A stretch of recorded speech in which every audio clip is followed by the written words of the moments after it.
The crystal caves of Haven's Rest glowed with a pale blue light as Elder Nemoth pressed his shaking hand against the emergency transmitter. His crystalline body, normally clear and bright, flickered with fear and desperation.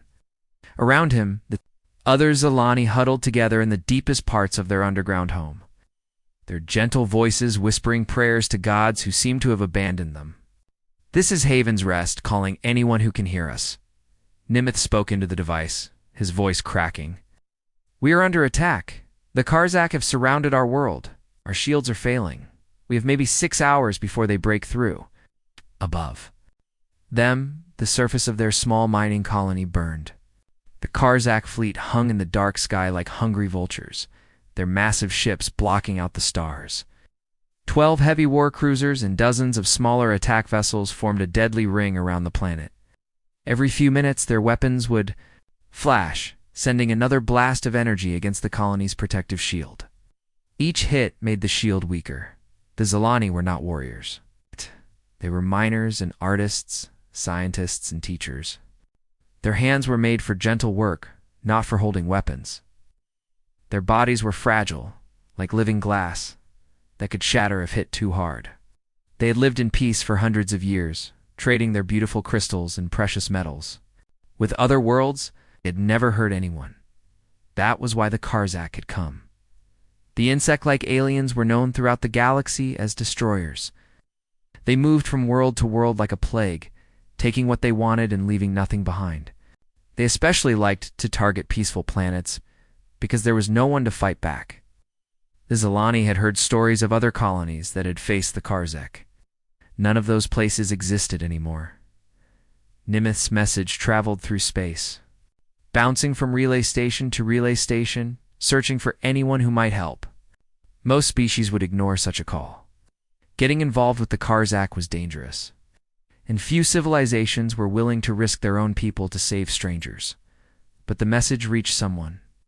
Unexpected, Captain Jake Harrison sat in the command chair of the human ship UCS Defiance, reading reports from the outer colonies. The ship was returning from a routine patrol mission when the communication officer, Lieutenant Matt Davis, turned to face him. "Captain, we're picking up a distress call. It's from Haven's Rest, sir. They're under attack by the Karzak." Harrison was a tall man with gray hair and tired eyes that had seen too many battles. He had been in space for 20 years, and he knew what the Karzak could do to defenseless worlds. He also knew that Haven's Rest was home to the Zilani, species that had always avoided contact with humans. "How far are we from their location?" Harrison asked. 3 hours at maximum speed, sir," replied his navigation officer, Lieutenant Karen West. Harrison's second-in-command, Captain Lisa Morgan, stepped up beside his chair. She was younger than Harrison, with short brown hair and sharp green eyes that missed nothing. "Jake, we can't take on a full Karzak fleet by ourselves. We'd need at least 4 ships to have any chance." Harrison nodded. Morgan was right, as usual. The Defiance was a good ship with a brave crew, but one vessel could not defeat an entire Karzak attack force. However, he remembered seeing other human ships in nearby systems during their patrol. "Communications," Harrison called out. "Contact. The UCS Relentless, UCS Thunderbolt, and UCS Vanguard.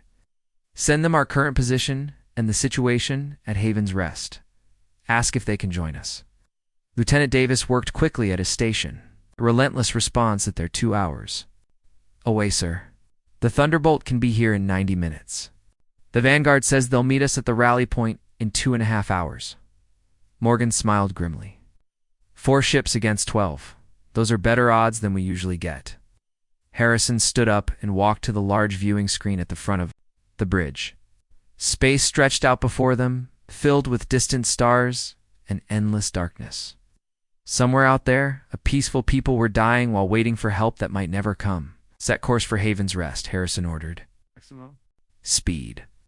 The Defiance turned and shot forward, its powerful engines pushing the ship faster than most alien vessels could manage. Human ships were built tough and fast, designed by a species that had learned to survive on a world where everything tried to kill them. Back on Haven's Rest, Elder Nemoth waited by the communication station. The shield generators hummed and sparked with each enemy attack, The Karzak were taking their time, enjoying the fear they were causing, like to let their victims know that death was coming slowly. Elder called out one of the younger Zalani, a female named Kiran. The surface sensors show movement in the Karzak fleet. I think they're preparing for the final attack. Nemeth closed his eyes. His people had hoped that someone would answer their call for help, but deep down, he had known it was unlikely. The galaxy was a cold place, and most species looked out only for themselves. Then the communication station crackled to life. Haven's Rest. This is Captain Jake Harrison of the human vessel UCS Defiance. We received your distress call. We're coming to help you. The words hit the gathered Zalani like a physical blow. Humans. The message was from humans. Every species in the galaxy knew about humans. They came from a world called Earth, a planet so dangerous that most aliens considered it uninhabitable. The creatures that lived there had to fight every day just to survive. When humans finally reached the stars, they brought that fighting spirit with them. Other species called them Deathworlders because they came from a world of death. They were stronger than most aliens, faster than most aliens, and far more willing to fight than any civilized species should be. Stories spread through space about human soldiers who would keep fighting even when badly hurt. About human ships that would attack enemies 3 times their size. About human crews that seemed to enjoy danger. The peaceful races of the galaxy were terrified of humans. Not because humans had ever attacked them, but because humans represented something wild and unpredictable in an ordered universe. They were reminders that not all intelligent life had evolved past the need for violence. What should we tell them? Elder Kiran asked, her voice shaking. Nimeth looked around at his people. They were trapped between 2 forces they feared. The Karzak would certainly kill them all. Humans might do the same. They might demand payment that the Zalani could not afford to give, but there was really no choice. Tell them we accept their help, Nemeth said quietly. Tell them we will be grateful for whatever aid they can provide. As Kiran sent the response, Nemoth wondered if they were trading one death for another. He had heard stories about what happened to worlds that became too dependent on human protection. Some said the humans eventually took over, ruling with the same strength they used to defend. But as another blast from the Karzak fleet made the entire cave system shake, Nemoth realized that any chance was better than certain death in space. The 4 human ships raced toward Haven's Rest.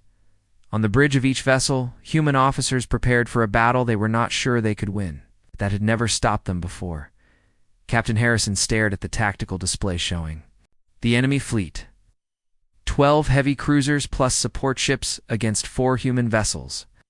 The mathematics were not in their favor. Captain, Morgan said quietly, are you sure about this? The Zalani have never been our friends. They've always avoided us, treated us like dangerous animals. Harrison thought about that for a moment. It was true that the Zalani had never welcomed human contact. Like most peaceful species, they seemed afraid of what humans might do. Maybe that's why we need to help them, Harrison replied. Maybe it's time to show them that dangerous doesn't always mean evil. The 4 ships continued their race through space, carrying humanity's hope that strength could serve something greater than itself. Behind them, the Zalani waited in their crystal caves, caught between their fear of their rescuers and their terror of their attackers. The battle for Haven's Rest was about to begin. Deep in the crystal archives of Haven's Rest, Cathara pulled up the old records about humans. As the colony's historian, she knew more about the galaxy's species than anyone else on their world. The other Zalani had asked her to tell them about their possible rescuers. But Cathara was not sure the truth would make anyone feel better. She activated the holographic display and began to read from files that were decades old. The first human contact reports glowed in the air before her, written by explorers who had encountered this strange new species. Report from Captain Veltar of the Altruan science vessel Harmony. Cathara read aloud to the gathered crowd. Have made contact with a species that calls itself human. They originate from a world they name Earth, located in what they call the Milky Way galaxy. Initial observations suggest this species should not exist. The report continued with details that made the Zalani listening shift uncomfortably. The humans come from a world unlike any we have studied. Most civilized species develop on planets with stable weather, gentle seasons, and peaceful animal life. Earth appears to be the opposite of such worlds. Cathara pulled up images from the human homeworld. The Zilani gasped as they saw pictures of massive storms that could level cities, earthquakes that split the ground open, and volcanoes that threw fire into the sky. But those were not even the most shocking parts. Earth is home to creatures that exist only to hunt and kill, the report stated. There are land animals weighing several tons that eat only meat. Flying creatures with razor-sharp claws and beaks, designed for tearing flesh. Sea animals larger than our ships, with teeth the size of knives. Yet somehow, humans became the dominant species on this nightmare world. Another file opened, this one from a medical examination of the first human. Diplomats, the Zilani doctor who had written it, seemed amazed and horrified by what he found. Human bone structure is 3 times denser than that of any known intelligent species, the medical report read. Their muscle tissue shows adaptations for extreme physical stress. They can function with oxygen levels that would kill most beings. They can digest substances that are poisonous to other species, most disturbing of all. They seem to require very little sleep and can remain active during conditions that would force other species into hibernation. Cathara switched to a cultural analysis written by a team of xenopsychologists. This report was even more troubling than the medical one. Humans appear to be the only intelligent species that has not evolved past the need for warfare, it stated. While most civilizations develop technology to avoid conflict, humans have developed technology to make conflict more efficient. They do not fight only when threatened. They compete with each other constantly, in games, in sports, in business, and in politics. They seem to view competition as entertainment. The report included recordings of human activities that other species found disturbing. Videos of humans racing vehicles at dangerous speeds, climbing mountains that could kill them, diving into oceans filled with predators and playing games where they deliberately hit each other. 2 species that valued safety and peace above all else, these activities seemed like madness. Most concerning is their response to danger. The cultural analysis continued. When faced with threats that would cause other species to flee or surrender, humans often become more aggressive. They have a saying, fight or flight. Most species choose flight. Humans appear to prefer fight. Cathara found another file, this one much more recent.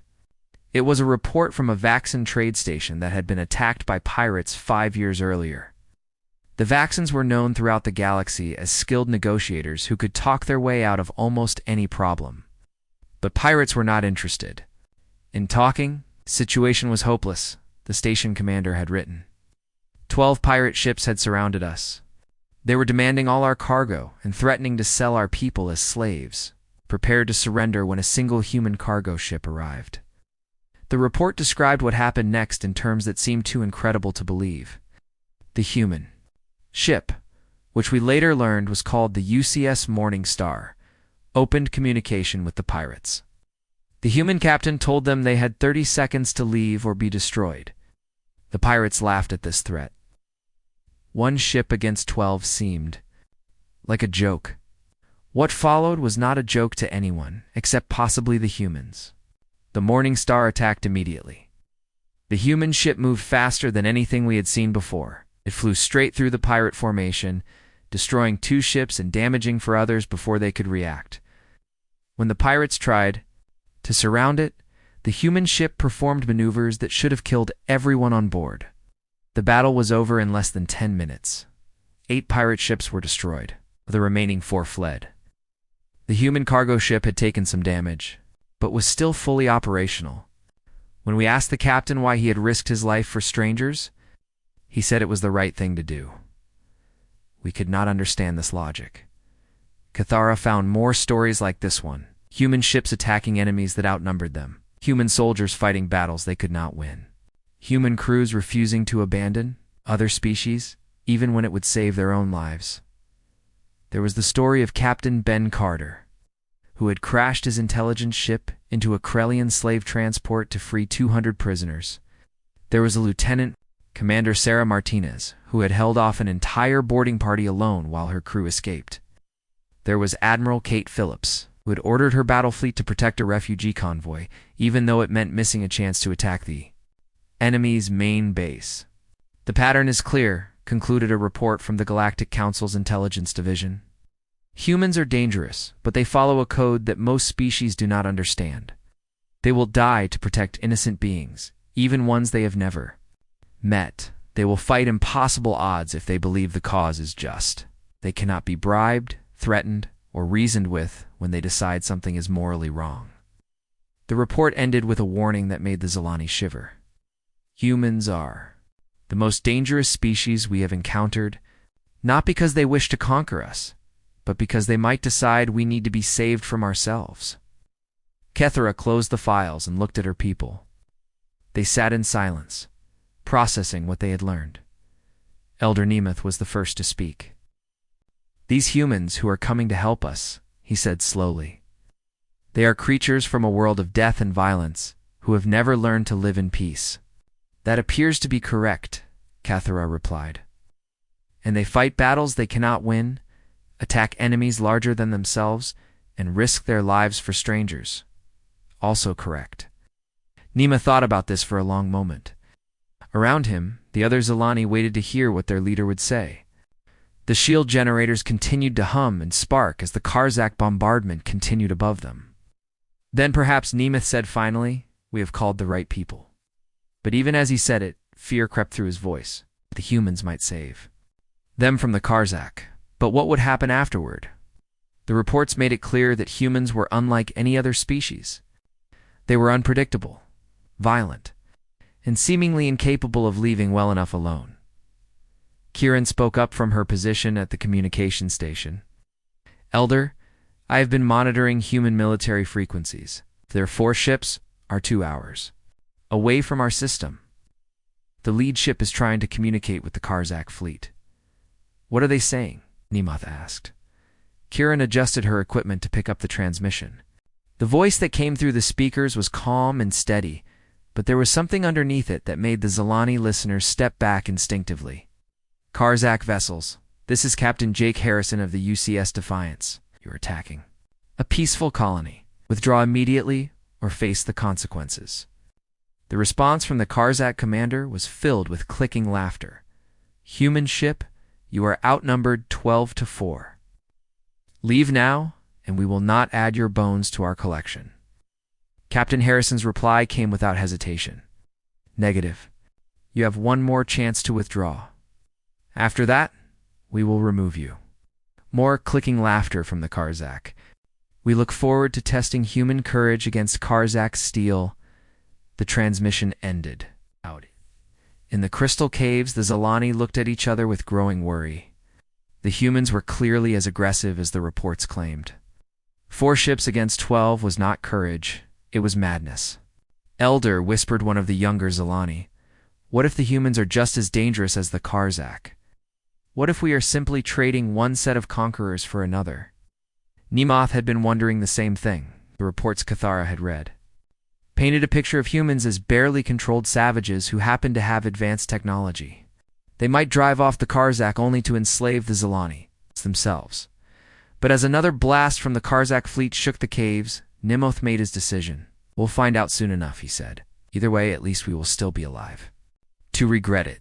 Above them, the human ships raced through space toward a battle that would determine not just the fate of Haven's Rest, but the future relationship between 2 very different kinds of intelligent life. The 4 human ships met at the edge of the Haven's Rest system like wolves gathering for a hunt. The UCS Defiance arrived first, followed quickly by the sleek destroyer UCS Relentless under Captain Ryan Burke. The massive carrier UCS Thunderbolt, commanded by Admiral Kate Phillips, came next with its belly full of fighter craft. Last came the assault ship UCS Vanguard, bristling with weapons and commanded by the aggressive Captain Steve Collins. Admiral Phillips had overall command of the small fleet. She was a woman in her 50s with silver hair and scars on her hands. From years of space combat, her ship carried the most firepower and the most crew, making her the natural choice to lead the mission. She opened a communication channel to all 4 vessels. "Gentlemen, lady," she said, nodding to Captain Lisa Morgan on the screen. "We have a situation that is both simple and complicated. Simple because we know what we need to do. Drive off those Karzak ships and protect the Zelani colony. Because we are badly outnumbered, and the Karzak are not known for running away from fights." Captain Reinberg spoke first. He was young for a ship commander, barely 30, but he had earned his position by being fearless in battle. His destroyer was fast and deadly, designed to hit hard and move quickly. "Admiral, my ship can take out their command vessel. If we cut off their leadership, the rest might scatter. That assumes they fight like humans," Captain Steve Collins replied. Collins was a big man with a thick beard and arms covered in tattoos from various battles. His assault ship was built for close combat and boarding actions. The Karzak fight. Like insects, they follow orders even when their leaders are dead. We need to hit them everywhere at once. Admiral Phillips studied the tactical display floating in front of her chair. The Karzak fleet was arranged in a perfect circle around Haven's Rest, with their largest ships spread evenly around the formation. It was a classic siege formation, designed to prevent anything from getting in or out. "The problem is not just their numbers," she said. "It is their positioning. They have us blocked from every angle. If we try to punch through one section, the others will surround us." Captain Jake Harrison had been quiet during this discussion, but now he leaned forward in his command chair. "What if we do not try to break through? What if we make them come to us?" The other captains looked at him with interest. Harrison was the most experienced of them all, a veteran of dozens of space battles. When he spoke, others listened. Yes. Admiral Phillips said, "The Karzak are expecting us to do the smart thing. Try to find a weak spot in their formation and break through to the planet. But what if we do the crazy thing instead? What if we announce our presence and challenge them to a direct fight?" Captain Burke grinned. "You want to get them angry enough to break formation and come after us." "Exactly. The Karzak are proud warriors. They think they are the toughest fighters in the galaxy. If we insult their honor and dare them to prove it, they might abandon their siege to teach us a lesson." Captain Collins laughed, a deep sound that filled his bridge. "I like it. Make them so mad they stop thinking clearly." Admiral Phillips considered the plan. It was certainly risky. If the Karzak decided to ignore the challenge and continue their attack on the planet, the human fleet would be in an impossible position. But if it worked, it would give them a chance to fight the enemy ships a few at a time, instead of all at once. "All right," she decided. "We try it, but we need to make them really angry." "Captain Harrison, you seem to have a talent for annoying aliens. Care to do the honors?" Harrison smiled grimly. "It would be my pleasure." The Defiance moved closer to the Karzak fleet and opened a communication channel on all frequencies. Harrison's voice carried across space to every ship in the enemy formation. "Karzak warriors, this is Captain Jake Harrison of the human fleet. We have come to remove you from this system. I know you think you are great fighters, but you are wrong. You are bullies who only attack those weaker than yourselves. You hide behind superior numbers because you are too cowardly to face a real challenge." The response was immediate and furious. The Karzak commander's voice came back full of rage and clicking sounds that meant extreme insult in their language. "Human scum. You dare call the mighty Karzak cowards. We who have conquered 1,000 worlds and eaten the hearts of 1,000,000 enemies?" "All I see," Harrison replied calmly, "are 12 ships afraid of 4. If you are such great warriors, prove it. Fight us ship to ship, and we will show you what real fighters look like." On the Thunderbolt's bridge, Admiral Phillips watched her tactical display as the Karzak formation began to shift. Several of the enemy ships were moving out of position, turning toward the human fleet. "It is working," reported her tactical officer, Lieutenant Commander Sarah Martinez. 6 of their heavy cruisers are breaking formation. They are moving to attack us. Only 6. Captain Collins asked over the communication link. "Harrison, I think you need to insult them harder." Harrison was already working on it. "Karzak Commander, I am disappointed. Only half your fleet has the courage to face us. Perhaps the stories about Karzak bravery are just lies told to frighten children. This time the entire enemy fleet reacted. All 12 heavy cruisers began moving toward the humans, along with their escort vessels. Behind them, the planet Haven's Rest was left with only a few small patrol ships to continue the bombardment. Now that is more like it, Admiral Phillips said with satisfaction. All ships, prepare for battle. Remember, we need to buy time for the colony's shields to recharge, and we need to thin out their numbers. This is not going to be a fair fight. So do not try to fight fair. Captain Burke was already moving his destroyer into position, relentless to all ships. I am beginning my attack run on their command vessel. Cover me when I pull back. Copy that, Captain Collins replied.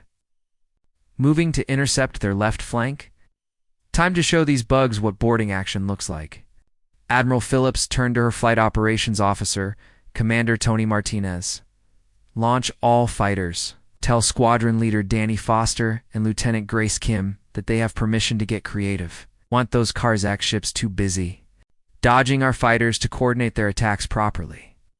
The human fleet spread out into attack formation. It was a formation that would have terrified most species, instead of trying to stay together for mutual protection. The humans were deliberately splitting up to attack from multiple directions at once. On Haven's Rest, the Zilani watched there. Sensors in amazement and horror. Elder Nemoth stood next to Kiron at the communication station, tracking the movement of the human ships. They are dividing their forces, he said in disbelief. 4 ships against 12, and they are making themselves even weaker by splitting up. Cathara, who had been studying human military tactics since the fleet's arrival, shook her head. No, Elder. This is how humans fight. They do not believe in defensive warfare. Every human ship is attacking at the same time, as if to prove her point. The destroyer Relentless suddenly accelerated to incredible speed and shot straight toward the largest Karzak vessel. The alien ships opened fire, filling space with deadly energy beams. But the human destroyer twisted and turned through the barrage like it was dancing. At the same time, swarms of human fighters poured out of the carrier Thunderbolt, instead of flying in neat formations like most species. The human pilots scattered in all directions, each one attacking different targets. The Karzak ships, designed to fight organized fleets, had trouble dealing with the chaos of individual fighters attacking from every possible angle. Captain. Steve Collins took his assault ship straight into the middle of the enemy formation. The Vanguard was built like a hammer, designed to smash through enemy defenses and deliver boarding parties directly to hostile ships. Collins seemed determined to use it exactly as intended.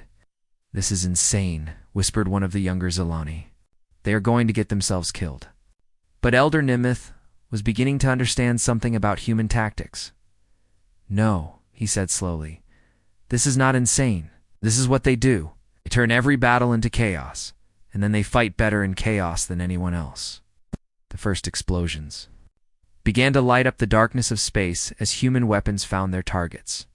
The battle for Haven's Rest had begun, and already it was unlike anything the galaxy had ever seen. The battle erupted with a violence that shook space itself.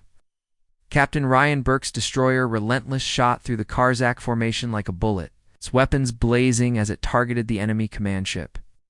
The young captain sat calmly in his command chair as explosions burst around his vessel. All weapons, focus fire on their bridge section, Burke ordered.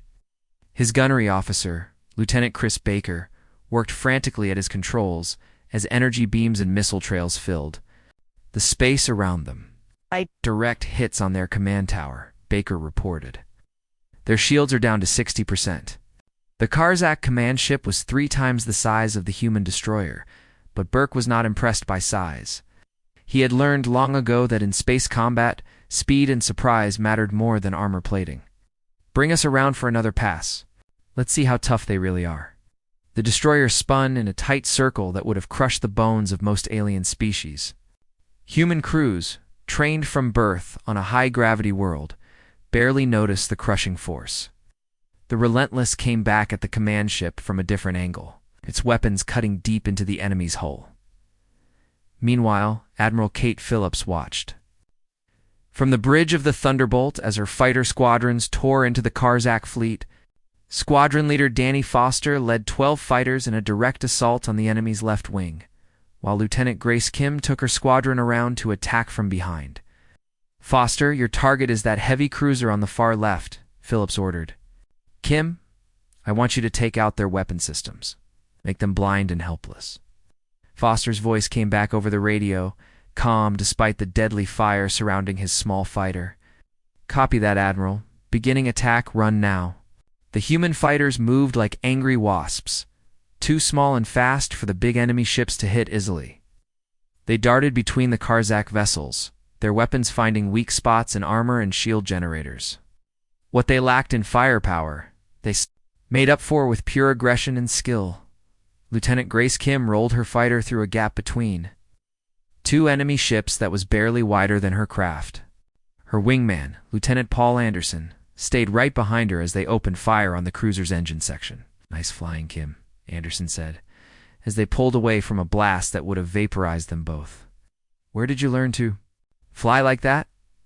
"Earth," Kim replied simply. "You should see what I can do in a hurricane." On the assault ship Vanguard, Captain Steve Collins was preparing for the kind of battle he loved most.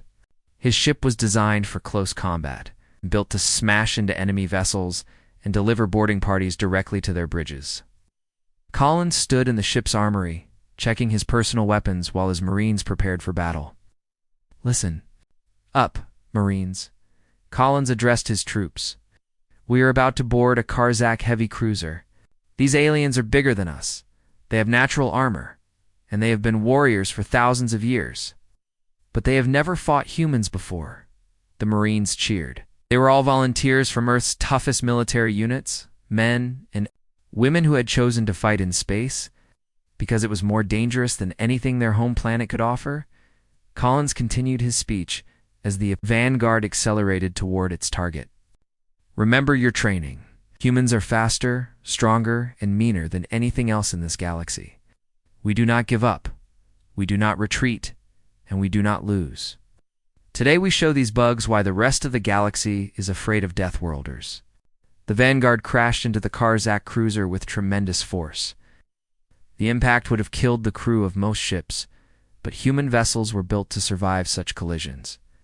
Immediately, cutting torches began burning through the enemy hull, as Collins and his Marines prepared to board back on the Defiance. Captain Jake Harrison coordinated the overall battle while dealing with his own problems. 3 Karzak ships were converging on his position, their weapons lighting up space around his vessel. Evasive maneuvers, Harrison ordered his pilot, Commander Tony Martinez. "Keep us moving. Do not let them pin us down." The Defiance twisted and turned through space, its engines pushing it faster than most alien ships could manage. Captain Lisa Morgan stood beside Harrison's chair, watching the tactical display as enemy ships tried to surround them. "Jake, we have got problems," Morgan reported. "That big cruiser on our right is trying to cut off our escape route. If they succeed, we will be trapped." Harrison smiled grimly. "Then we had better not let them succeed. All weapons target their engines. If they cannot move, they cannot trap us." The Defiance's weapon struck the Karzak cruiser just as it was moving into position. The alien ship shuddered and began to drift as its engines failed. But the victory was temporary. 2 more enemy vessels were moving to take its place. On Haven's Rest, the Zilani watched the battle with growing amazement. The humans were not just fighting against impossible odds, they seemed to be enjoying it. Elder Nemoth stood beside the communication station, listening to radio chatter from the human fleet. "Did you hear that?" he asked Cathera. "One of their fighter pilots just said, 'This is fun,' while being shot at by 6 enemy ships." Cathera nodded, her crystalline face showing confusion. "Their behavior makes no sense. They should be terrified, but instead they sound excited. What kind of creatures enjoy mortal danger?" The answer came from the battle itself. As they watched, the human destroyer completed another impossible attack run on the Karzak command ship. The enemy vessel was now burning and listing to 1 side, its weapons systems failing. "Relentless to all ships," Captain Burke reported. "The command ship is finished. moving to engage Target 2. But the Karzak were not giving up easily. The remaining ships regrouped and began a coordinated attack on the human carrier. Admiral Phillips found herself facing 8 enemy vessels. At once, their combined firepower more than her shields could handle. Thunderbolt taking heavy damage, she reported calmly. Shields down to 30%. I could use some help over here. Captain Collins heard the call while his Marines were fighting their way through the Karzak cruiser they had boarded. The big captain was personally leading the assault, his heavy combat armor making him look like a metal giant in the narrow alien corridors. Admiral, this is Collins. Give me 2 more minutes and I will have this ship under our control. Then, I can use its weapons to help you. Phillips looked at her tactical display. 2 minutes might be longer than her ship could survive. Collins, I do not think we have 2 minutes. Then I guess we had better work faster, Collins replied. He turned to his Marines and raised his voice. Double time, people. The Admiral needs our help. The Marines responded by fighting even more fiercely. They moved through the enemy ship like a hurricane, their human training and equipment overwhelming the surprised Karzak defenders. Within 90 seconds, they'd reached the bridge. Collins personally dragged the Karzak captain from his command chair and threw him against the wall. The alien was twice his size, but Collins was twice as angry. Surrender your ship or watch. Your crew die, he growled. The Karzak captain looked into Collins' eyes and saw something that made him step back in fear. These humans were not just warriors, they were predators who had evolved to hunt and kill. Faced with that realization, the alien commander did something no Karzak had done in 1,000 years of warfare. He surrendered. All Karzak ships, Collins broadcast from the captured bridge. This is Captain Steve Collins of the human fleet. Your flagship has surrendered. Your command ship is destroyed. You have lost this battle. Withdraw now or share their fate. 4. A moment's space was silent except for the sound of burning ships. Then, one by one, the remaining Karzak vessels began to retreat. They had come to destroy a defenseless colony. But instead, they had encountered something they had never faced before: humans, who would die before they would let innocent beings be harmed. The battle for Haven's Rest was over. The Deathworlders had won. The silence after the battle was almost as frightening as the fighting had been. In the crystal caves of Haven's Rest, the Zilani sat in stunned quiet, hardly believing that the terrible noise from above had finally stopped. For 3 days, the sound of weapons, fire, and explosions had echoed through their underground homes. Now there was only the gentle hum of their own machines. Elder Nemath was the first to move. He walked slowly to the communication station where Kieran still sat, her hands shaking as she monitored the various frequencies. "What do you hear?" he asked quietly. "The human ships are moving into orbit around our planet," she replied. "They are scanning our surface, probably looking for damage. I also detect several small craft heading toward our main settlement." Nimeth felt his crystalline heart skip a beat. The humans were coming down to the planet. After all the stories, Cathara had read about Deathworlders. He was not sure his people were ready to meet them face to face. Are they? ... Are they saying anything? He asked. Kieran adjusted her equipment to pick up human transmissions. A calm female voice came through. The speakers speaking in the common galactic language. "Haven's Rest Colony. This is Admiral Kate Phillips of the human fleet. The Karzak have been driven away. Your world is safe. We're sending medical teams and engineers to help with any damage. Please respond if you can hear this message." The gathered Zilani looked at each other in confusion. Medical teams, engineers. This was not what they had expected from conquering warriors. Elder Nemeth made his decision. He activated the communication system and spoke carefully. "Admiral Phillips, this is Elder Nemeth of Haven's Rest. We... We can hear you. We are grateful for your help in driving away the Karzak. We are glad you are safe," Elder Phillips replied.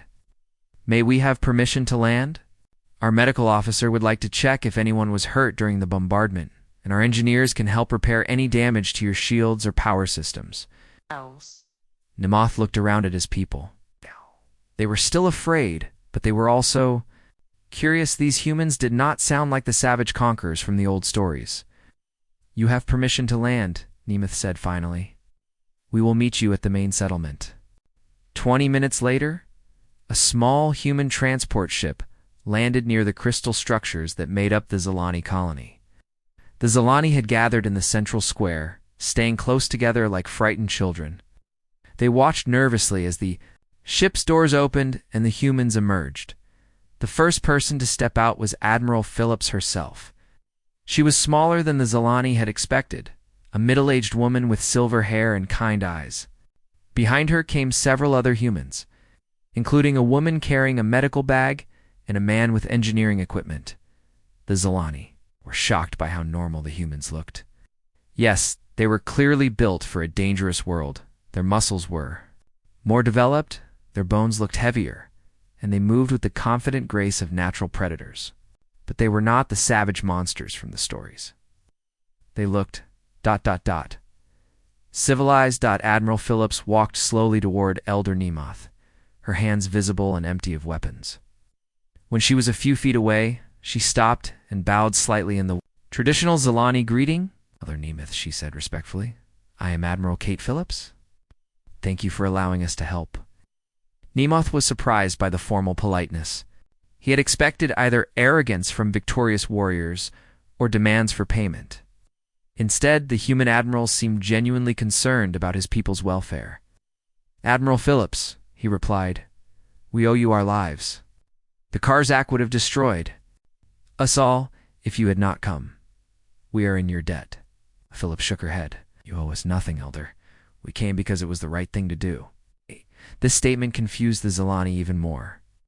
In their experience, powerful beings always wanted something in return for their help. But the Admiral seemed completely sincere.